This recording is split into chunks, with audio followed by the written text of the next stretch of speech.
오늘도 찰리형 시청 감사드려요. 구독, 좋아요 부탁드려요. 안녕하세요, 찰리브라입니다. 지금 뭐 장세를 보시면 그래도 마음의 안도를 가지실 수 있는 그런 장세는 분명히 아니에요. 뭐 빨간색으로 반짝반짝 거리긴 하지만 사실상 많이 떨어진 상황에서 약간 미온적인 반등, 뭐 스팀 빼고는 나머지는 거의 뭐 미온적인 반등도 없다라고 이제 보시면 전 되지 않을까. 그래서 언제 또 이러다가 파란색으로 전체가 다 돌아갈지도 모르는 상황이기 때문에 제가 언제나 말씀드리지만 진짜 큰 상승장이 가까워오면 흔들기가 더 극심해지고 더 빈번해진다라고 제가 반복해서 언급드리는 이유가 다 있는 거예요. 자, 그들의 의도를 여러분들이 아마 파악을 하실 거라고 저는 생각해요. 그리고 중앙아프리카 공화국이 비트코인을 법정화폐로 채택한다라고 나왔다가 어저껜가 아마 채택 안 한다라고 나왔을 거예요. 정부에서 뭐 허가를 안 하는 그러다가 또 채택한다라고 나오죠. 이런 앞으로도 마찬가지예요. 이런 뉴스가 나왔을 때 페이크적인 뉴스가 중간중간에 섞일 때 절대 흔들리시면 안 된다는 거. 거대한 어떤 그 자본의 이동이 크립토 커런시로 오고 있는 거는 정확하게 맞아요. 큰 방향성에서.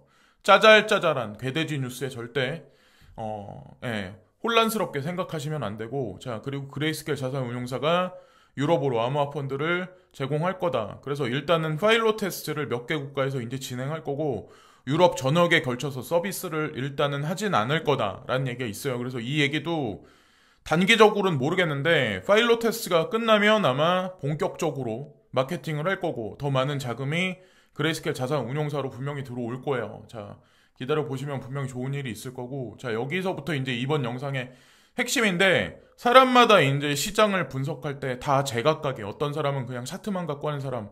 근데 저는 달러라든가, 달러의 방향성, 그리고 뭐, 우크라이나, 러시아의 분쟁 사태의 방향성, 그리고 각국의 뭐, 에너지, 회사들이 어떤 스탠스를 취하는지, 거기에 따라서 루블의 어떤 그 방향성, 뭐, 이런 거를 종합적으로 보시다 보면, 이제 우크라이나 분쟁이 언제쯤 종식되겠구나, 장기적으로 가겠구나, 이런 거를 아마 방향성을 캐치하실 거고, 우크라이나 분쟁의 종식이 돼야 궁극에는 인플레이션이 꺾이고, 인플레이션이 꺾여야만 사실은 가상자산 시장이든 주식시장이든 여러분들이 원하시는 아마 장세에 긍정적인 변화가 있을 거라고 저는 생각을 해요.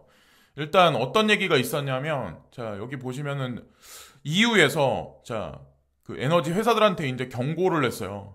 만약에 루블로 가스를 결제를 한다면 이거 안 된다. 그런 식으로 이제 EU에서 경고를 했는데, 왜 이런 뉴스가 나왔냐면, 자, 여기 보시면은 4개의 유로피언 가스 회사가 있는데 여기가 다 루블로 러시아에 페이먼트 할 거다.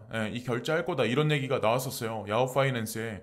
이 얘기가 나오고 나서 유로에서 경고를 했죠. 근데 큰 흐름상에서 분쟁의 종식은 언제쯤 될까를 우리가 뉴스 몇 개를 짜짚어 보면 어느 정도 유출할 수가 있거든요. 자, 일단 이거를 보시고, 제가 어저께 유니퍼라는 회사를 아마 언급드렸을 거예요. 유니퍼가 루블로 결제를 할 거야 라고 이제 긍정적인 답변을 했죠. 근데 이거는 러시아가 원한다고 제가 언급을 드렸었죠. 그래서 가즈프롬은 러시아의 가스 회사예요. 그래서 유니퍼는 가즈프롬과 함께 루블 문제를 해결하기를 희망한다.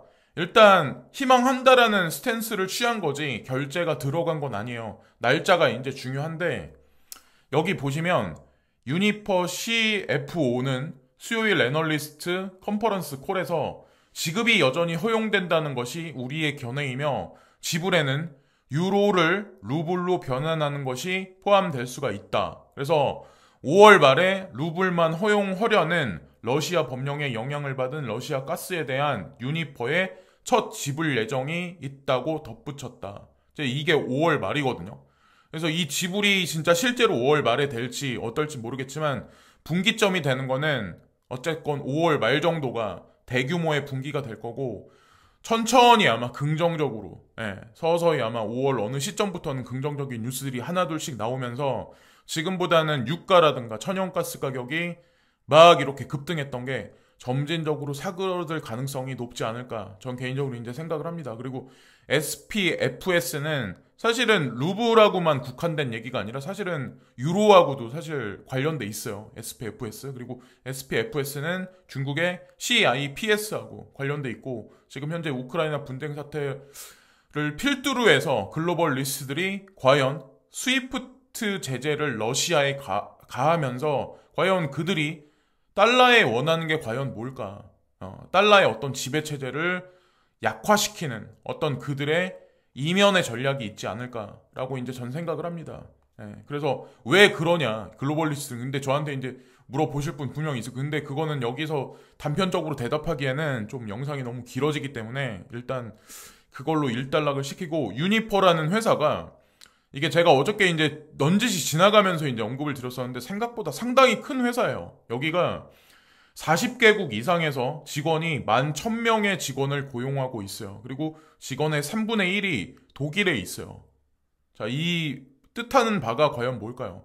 독일에서, 유럽에서, EU에서는 지속적으로 계속 경고를 하는데, 자, 독일에서는, 자, 유니퍼가 긍정적으로 계속 이렇게 루블로 결제할 거다라고 계속 한다는 얘기는 결국엔 EU도 흔들릴 수밖에 없는 거예요. 이번에도 프랑스 대선이 있으면서 흔들릴까 말까 했던 게 있었죠. 근데 다음 차기 5년 후에 대선에서 마린 르펜이 집권을 하게 된다면 아마도 어떤 큰 대규모의 EU의 어떤 그 방향성이 아마 분명히 나올 거예요. 그거는 이제 유로하고 또 관련돼 있고 달러 시스템하고도 분명히 관련돼 있고 어쨌건 어떤 그런 일이 발생이 된다면 사실은 전체적인 큰 맥락에서 봤을 때는 크립토 커런시한테는 상당히 긍정적인 거거든요. 뭐 정치적으로 어떤 그런 면에서는 불안한 경제 상황이 향후에 닥쳐올 건 분명하긴 하지만 우리는 크립토 커런시를 투자하면서 어떤 그 방주 안에 또 다른 방주 안에 타고 있다 이렇게 보시면 어떨까라는 생각을 했습니다. 자, 삼천포로 갑자기 말이 빠졌는데 그 유니퍼라는 회사 여기 이렇게 쭉 보시면 아시겠지만 아직까지 화석연료하고 관련된 게 좀 많아요. 석탄, 기름, 특히나 러시아 관련해서 천연가스하고 관련해서 발전 설비가 상당히 많이 자 여기 보시면은 원자력 에너지도 이제 많이 사용을 해요. 제가 보니까 유니퍼라는 회사가 그래서 각종 전 세계에 있는 각종 에너지하고 관련돼 있는 엄청 큰 회사기 때문에 자 그걸 또 이제 말씀드리고 여기 보시면은 2016년에 73이었다면 2017년에 61.9로 줄였어요. 지금도 아마 많이 줄여 나갔을 거고 줄이고 있는 현재 상황이지만 이거를 급작스럽게 카타르에서 LNG를 공수해서 이거를 발전 설비에 사용한다는 자체가 사실 어불성설이라는 거죠. 급작스럽게 되지도 않을 뿐더러 그러니까 독일의 전체 에너지 사용량의 50%를 자 천연가스 러시아의 천연가스를 사용한다는데 그걸 어떻게 배로 수송된 카타르 천연가스로 어떻게 급작스럽게 대처를 할 수 있을까요?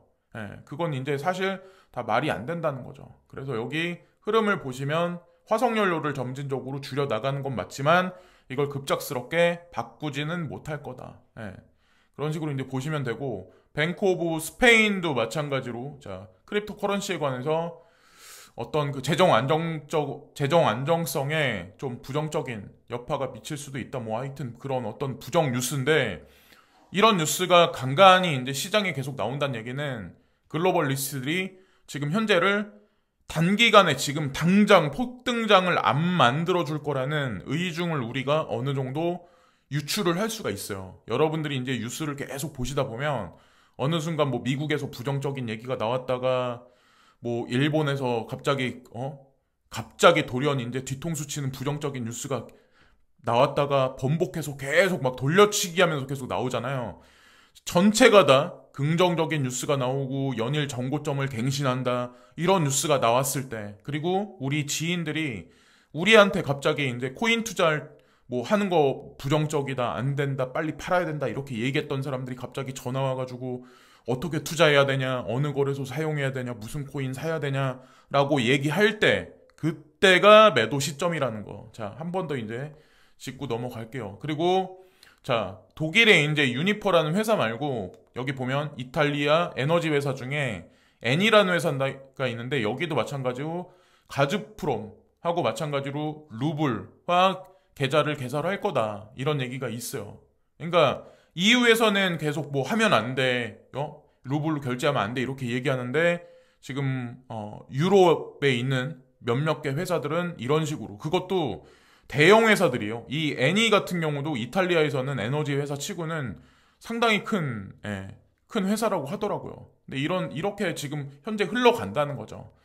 이게 러시아가 의도하는 대로 이제 흘러가면 아마 어느 정도 마무리가 될 거야. 거기다가 뭐 지금 보니까 마리오폴이라든가 몇몇 개 이제 항구 도시 우크라이나 거기를 뭐 거의 점령하기 거의 일보 직전이기 때문에 공식적으로 선언하는 것만 남아 있죠.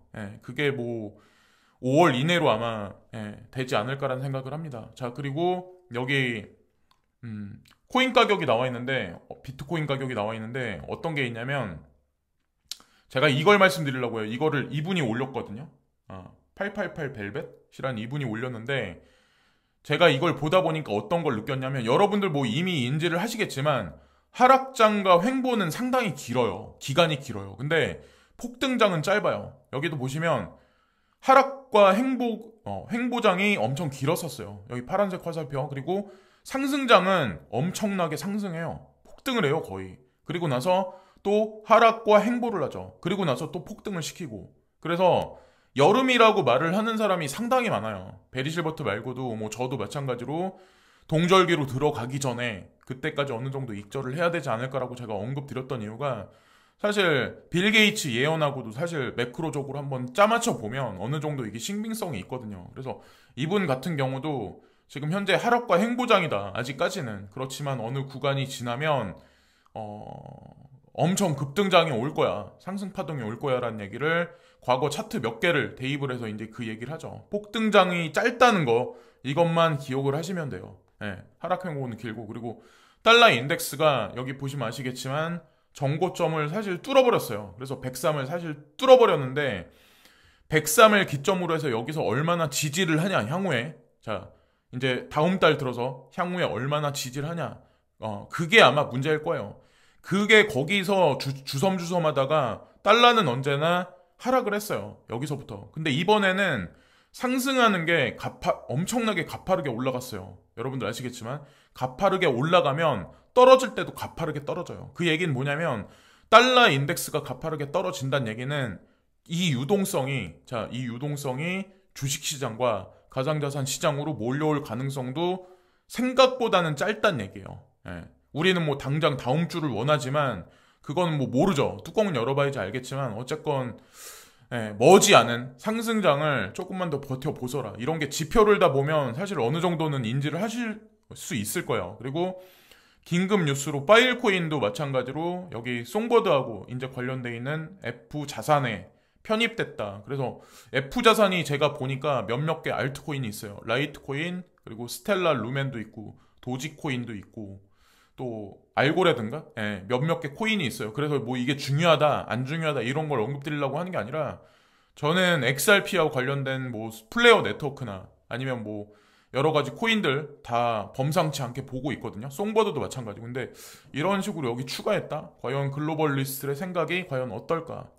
한번 유출 한번 해보시고 그리고 메타 실적 발표가 오늘 나왔었나 봐요. 그래서 갑자기 뭐 급등을 했죠. 그렇다고 뭐 엄청나게 급등을 한 건 아닌데 5.88% 정도 이제 급등을 했어요. 사실 계속 하락 횡보를 하다가 근데 제가 말씀드리고 싶은 게 뭐냐면 이 페이스북이란 회사는 메타라는 이름으로 사명을 변경했잖아요. 오죽하면 사명을 메타로 변경했을까요? 그러니까 가상 현실에 사실은 모든 어떤 그 에너지를 다 이동을 시킨 거예요. 모든 조직체 자체를. 그러면 오큘러스 퀘스트 지금 2까지 나와서 보편화가 돼 있는데 아직까지 사용자가 그렇게 많진 않아요. 아직까지 기술이 많이 올라가 있는 상황도 아니고 근데 2.5 버전이 올해 말이나 아니면 내년 1, 2분기 안에는 나오거든요. 근데 제가 보는 이 메타라는 이 주식의 폭등기는 오큘러스 퀘스트 3가 나왔을 때 이게 나온다는 뉴스가 실제로 이제 구현되고 오큘러스 퀘스트 3를 통해서 호라이즌 월드가 막 이렇게 잘 보편화돼서 잘 돌아갈 때 북미 서비스만 하는 게 아니라 전 세계 서비스를 할 때 그때 이들이 아마 휩쓸 거예요. 그 안에서 가상자산이 아마 통용이 될 거고, 예. 그런 세계를 아마 저커버그가 구현하려고 하는 게 아닐까. 그리고 넷플릭스가 계속 떨어져가지고 2017년, 2017년 가격까지 떨어졌다. 이게 정고점을 찍었을 때가 $700 근방까지 찍었거든요.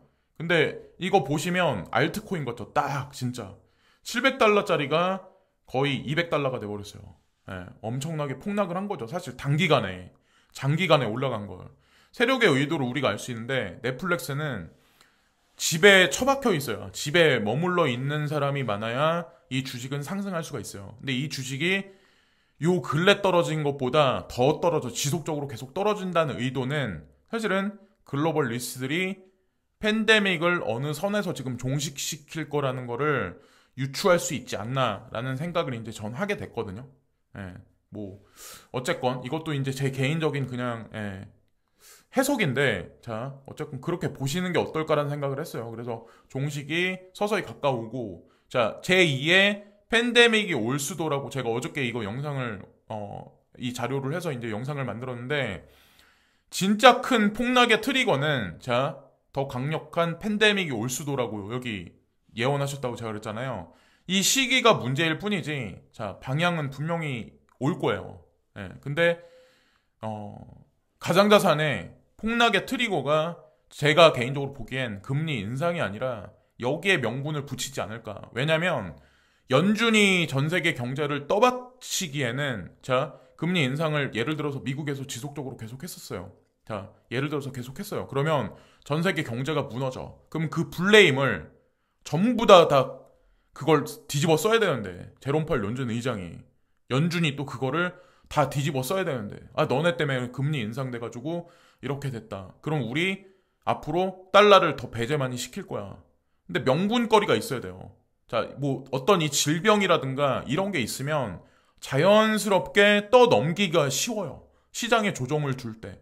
전에도 마찬가지로 시장에 조정을 줄 때 명분거리를 하나 만든 거죠. 이번에 우크라이나 분쟁 사태도 사실은 조정의 어떤 그 명분이지만 그것도 하나의 그들의 어떤 그 그림 중에 하나지 않았나라는 생각을 했거든요. 그래서 앞으로도 조금 더 이제 디테일한 뉴스가 나오겠지만, 자 이게 더 중요하게 될 거다. 근데 당장은 아마 아니지 않을까. 제가 넷플릭스 주식이 지속적으로 떨어지는 걸 보면 어느 정도 감을 잡을 수가 있거든요. 넷플릭스 주식이 바닥을 찍고 서서히 올라갈 때쯤 되면 우리도 어느 정도 마음의 준비를 서서히 해야 될 구간이 아마 올 거예요. 그래서 앞으로도 이제 그거랑 매크로적으로 아마 방향을 보시면 어떨까라는 생각을 한번 해봤습니다. 자, 지금 혼란한 장세에서 너무 멘탈 관리 잘 하시고, 다가오는 상승장에 나는 언제쯤 매도를 해야 될까? 요거를 좀 계획을 잡으시는 시간이 가지시는 게 어떨까? 지금 뭐 계좌를 계속 봐보셔야 스트레스만 많이 받으실 거예요. 자, 오늘도 시청해주신 많은 분들께 고개 숙여 감사드리고, 오늘 하루도 좋은 하루 되세요. 감사합니다. 오늘도 찰리형 시청 감사드려요. 구독, 좋아요 부탁드려요.